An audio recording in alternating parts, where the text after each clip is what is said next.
I keep my gold and silver, and I keep telling people that they need to have a little bit of it because in the 1930s, I know they confiscated it, but you still had silver. If you had money, only if you had money, you were better off than most people because if they let everything collapse, that means that there won't be any currency or money, and yeah, people are going to go hungry. They're not going to be able to find shelter. It's going to be disastrous. So if you have a little bit, it will be like having a lot. After hitting a 7-month low last Friday, the precious metal is seeing its best weekly gains since mid-March. Prices are over $90 higher than last week's closing price, with December gold last trading at $1,941.50 an ounce, and are up more than 6% from last week's lows. MarioInnecco is a financial analyst and commentator known for his insights into economic and monetary matters. In this video, Mario emphasizes the value of gold and silver for wealth protection during economic crises and currency devaluation.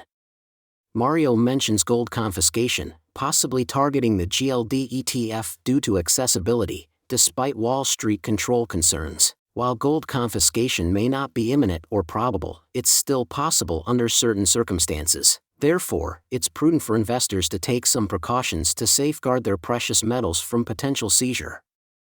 Mario expresses concerns about the Fed's ability to handle economic challenges and predicts upcoming war-like events could lead to the Fed printing money.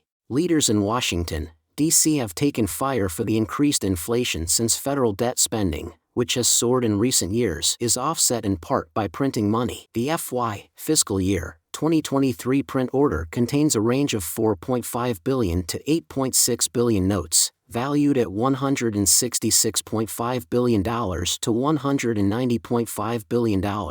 Meanwhile, Mario fears high interest rates causing a financial collapse and advises owning gold and silver for wealth protection. Gold would normally be expected to decline in a period of interest rate increases yet, despite the 10-year U.S. Treasury yield increasing by 21%. Currently yielding 4.46%. Over the past year, the gold price has risen by 17% and the silver price has increased by 24%.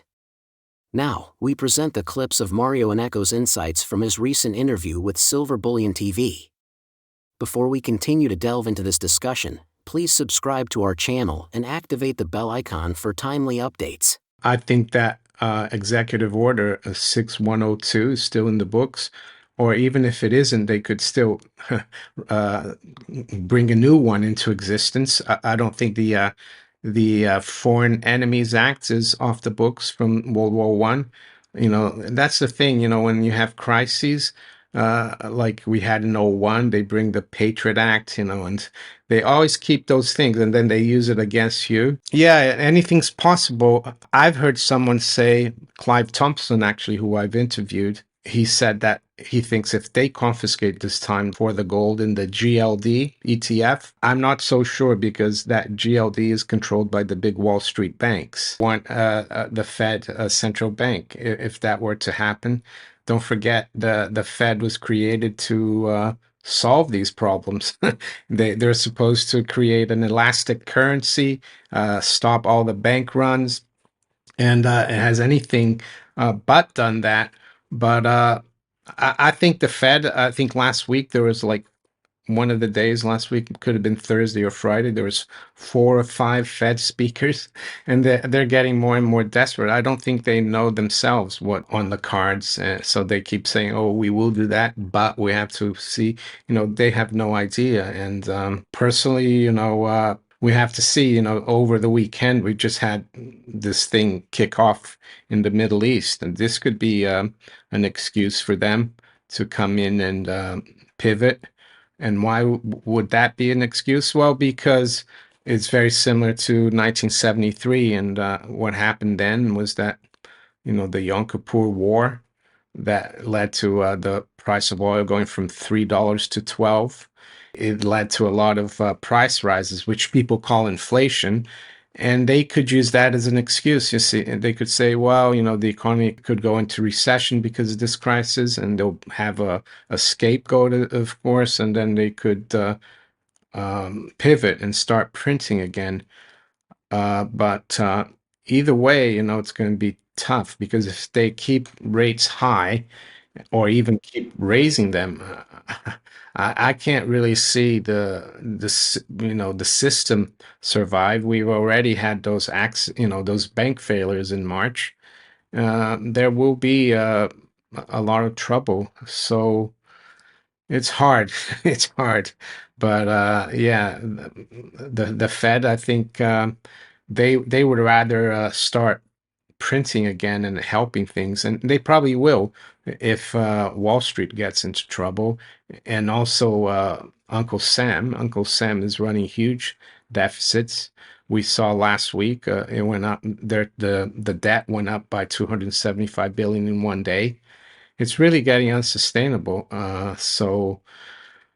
But you could be right. As you said, they could pull the plug on everything, and that would be the unexpected. But anything's possible, and that's why I keep my gold and silver, and I keep telling people that they need to have a little bit of it. During the interview, Mario expressed concerns about the possibility of underway stagflation. A major Wall Street bank is warning about the risk that inflation expectations could become unanchored in a fashion similar to the 1970s stagflation era. Furthermore, he drew parallels with 1970s stagflation, implying that a misinterpretation of fiat currency's role has added to the current economic problems. In a stagflation environment, the dollar and the long bonds yield curve could stay steady for longer. Commodities can still rise because of other conditions, war, weather, unrest, etc., yet equities will most likely remain in a trading range or at least test a support level, with yields in the greenback strong.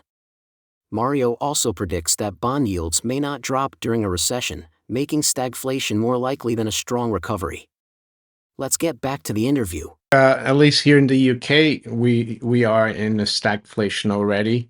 I mean, our GDP is below 1% annualized, and if you look at the budget deficits, even in the US, they're running at more than 5, sometimes 6, 7%. And if you look at the equation for GDP, it includes government spending. So if you took out all those deficits and balanced the budget, our economy since 2008-9, they'd all be in a recession. And now with CPI going up, yes, I think we're definitely in a stagflation already. And even in the US, if you look at the way CPI used to be calculated, and also the GDP, it's all, they can tinker with the numbers to make it look like there's growth. But if you look at the bottom 90%, especially in the US and the UK, where, people are a lot worse off now. Yeah, so stagflation is very possible. And I remember in the 90s and still looking into the 70s, and uh, when I read about that, the the the main point people used to make is that the economists in the 70s didn't they couldn't understand how you could have stagflation because you had a couple of recessions in the 70s. Unemployment was high. How could you have prices going up? And I think it's because they don't understand money, the Keynesians. They don't look at money and the fact that fiat currency is inflation itself, and it actually kills the economy. And I think we've done the same now. And again, I see a lot of people, even professionals in the investment world, expecting bond yields to drop again to 1 or 2% if there's a recession, and I think they'll be wrong. So yeah, I think there's a much better chance of seeing stagflation than well, going back to Goldilocks. That's what they used to like calling it in the 90s and up until recently. As fiscal policies evolve and inflationary pressures persist, the precious metals market could continue to offer a haven for wealth preservation.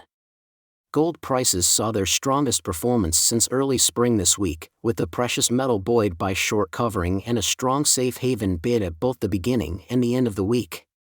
How do you see the role of gold and silver changing in the context of ongoing inflation and currency devaluation concerns? Share your thoughts in the comments section below.